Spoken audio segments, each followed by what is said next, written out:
In 1982, the Japanese government did something unusual. They launched a national public health initiative, not around diet or exercise or medication, around walking in forests. They called it Shinrin-Yoku. Shinrin means forest. Yoku means bath, forest, bathing. And over the following 4 decades, Japanese researchers produced some of the most striking findings in preventive medicine that spending time in forests, not hiking, not exercising, just being present among trees produces measurable, significant changes in the human body and brain. Changes that are now being replicated by researchers in the United States South, Korea, Finland, and Germany. Changes that are beginning to reshape how scientists think about the relationship between human beings and the natural world. This is not mysticism. This is biology. And it's one of the most powerful, most accessible, and most underused health interventions available to any human being alive today. Let's talk about Shinrin-Yoku. To understand why forest bathing works, we need to start with a question: why do so many people feel better in nature? We've always known intuitively that nature has a restorative effect. We feel it on a walk through the park, on a weekend in the mountains, on a beach at sunset. Something settles, something resets.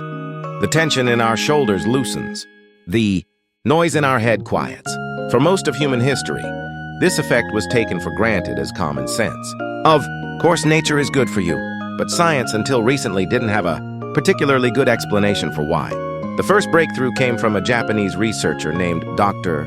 Li, an immunologist at the Nippon Medical School in Tokyo, who began studying what happens to the human body during and after forest exposure. What he found was remarkable.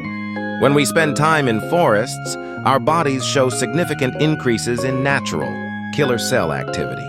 Natural killer cells, NK cells, are a type of white blood cell that plays a crucial role in the immune system. They attack and destroy cancer cells, virus-infected cells, and other threats. The more active your NK cells, the more effective your immune system. In one study, Dr. Lee took a group of middle-aged businessmen, the kind of stressed, overworked professionals who are common in Japan, on a 3-day forest trip. He measured their NK cell activity before and after. After 3 days in the forest, NK cell activity had increased by more than 50%. And here's the remarkable part: that increase persisted. A month after, returning to the city, the men's NK cell activity was still significantly elevated above baseline. 3 days in a forest produced immune system benefits that lasted over a month. How? The leading explanation involves a class of organic compounds called phytoncides, aromatic chemicals that trees release into the air, primarily as a defense against insects and disease. When we breathe forest air, we inhale these phytoncides, and our immune systems respond. In laboratory studies, phytoncides have been shown to directly increase NK cell activity in human cells.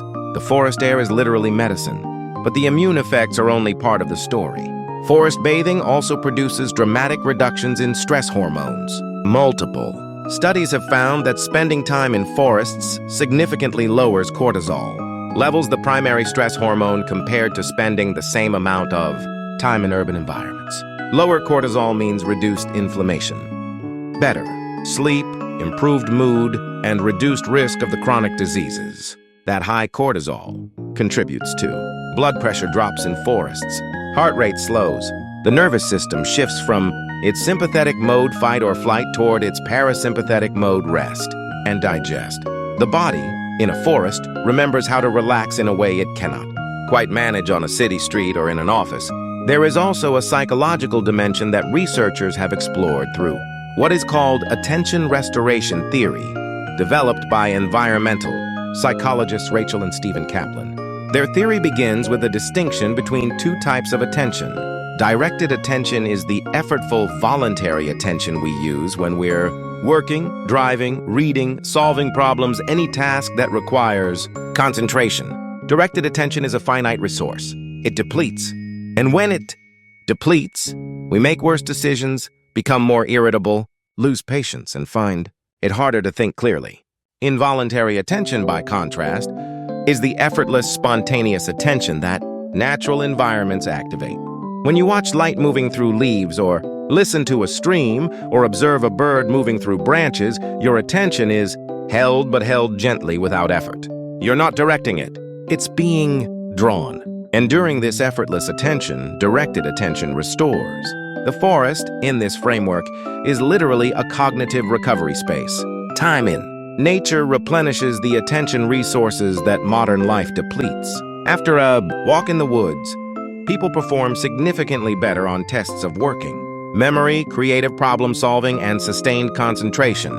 Not because they rested, because their brains were allowed to operate in a different mode for a while. This is why so many of history's most creative minds sought out nature.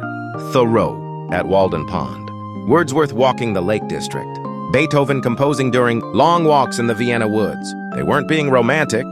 They were doing something essential for their cognitive function, though they couldn't have explained it in those terms. The Japanese understood this intuitively long before the science existed to explain it. The tradition of spending time in nature, not conquering it, not photographing it, but simply being in it, is deeply embedded in Japanese culture. The tea ceremony is typically set in a garden. Zen temples are almost always surrounded by carefully designed natural spaces.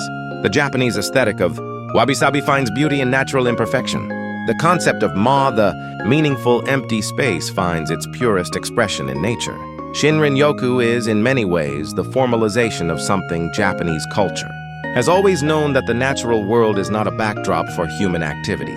It is a source of human health. So how do you actually practice Shinrin-Yoku? The first and most important principle is leave your phone in your pocket. Or, better yet, leave it in the car. Shinrin-Yoku is not a hike. It's not exercise. You are not trying to cover distance or reach a destination. You are trying to be present in a place. And presence requires that your attention not be divided. The second principle is slow down. Walk slowly. Stop often. Sit when you feel like sitting. The research suggests that the benefits of forest bathing are not particularly related to how long you walk or how far you go. They are related to how much time you spend with your senses open to the environment. So moving slowly, pausing, noticing the texture of bark, the smell of the air, the sound of wind through branches is more important than covering ground. The third principle is use all 5 senses. Look at the light. Listen to the sounds, birds, insects, wind, water. If there's a stream, notice what you can smell. Touch a tree trunk. Feel the texture of a leaf. The research suggests that full sensory engagement with the forest environment is what produces the deepest physiological effects. The fourth principle is you don't need a wilderness. You don't need to travel to a national park or a remote mountain. City parks, suburban green belts, tree-lined paths, any environment with meaningful tree cover appears to produce some version of the forest bathing effect. Even a 30-minute walk in a park produces measurable reductions in cortisol and improvements in mood. The dose that research suggests is optimal 2 to 4 hours in a forest or green space twice a month. That's all.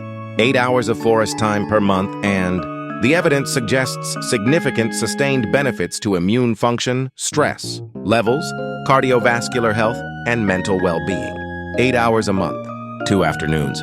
Most of us can find that. The question is whether we choose to. We have built a world of extraordinary comfort and extraordinary convenience. We can order food without leaving the house, communicate with people on the other side of the planet without standing up, and access essentially all of human knowledge from a device in our pocket. And yet we are, by almost every measure, more anxious, more fatigued, more cognitively depleted, and more chronically ill than our ancestors who lived closer to the natural world.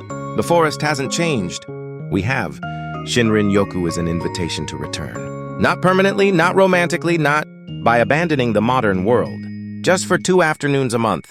Just long enough to let your body remember what it already knows. I want to leave you with one image. Imagine a middle-aged woman in Tokyo. She works long hours, commutes on crowded trains, stares at screens most of the day. Once a month, she takes the train to the edge of the city, where a forest begins.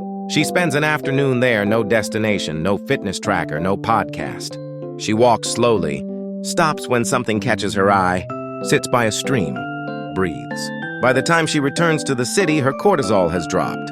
Her immune system is stronger. She sleeps better that night than she has all week. She doesn't think of this as medicine. She thinks of it as something her body simply needs.